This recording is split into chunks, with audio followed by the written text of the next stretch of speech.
Alright, a couple of the modifications that I made to the outside of the truck. I did one on the inside of the truck too, but this is probably the biggest part, was setting up the cage on this side for some storage. I needed a place to be able to put the tracks for recovery gear, and I also wanted to have a place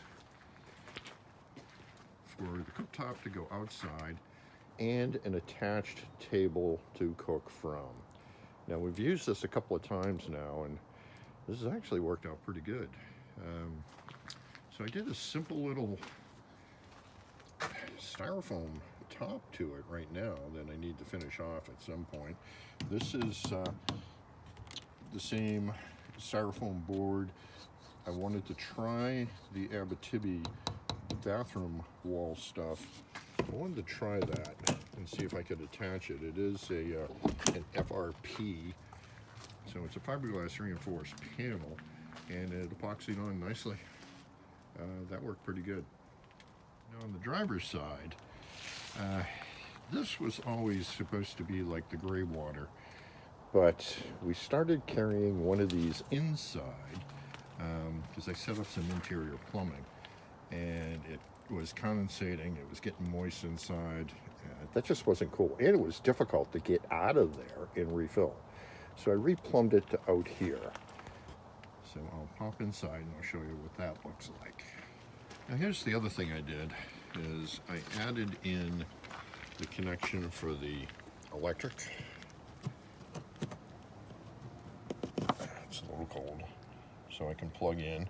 I only need 20 amp service, and a solar panel.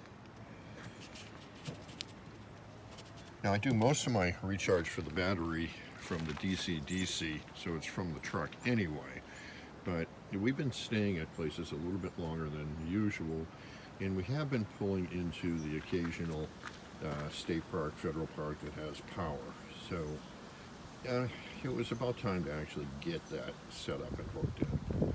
So I've done so. From outside, that line comes in through there and comes down to a foot pump.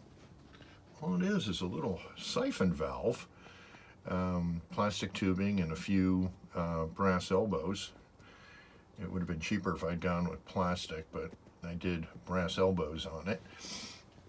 And then I plumbed it up to just some 1/4-inch tubing to see how it will work, will it work, and will we use it? And good Lord, it's working out fantastic. So now I got to get cuter with the faucet head. But overall, man, this has worked out kind of neat. So we have indoor running water. How cool.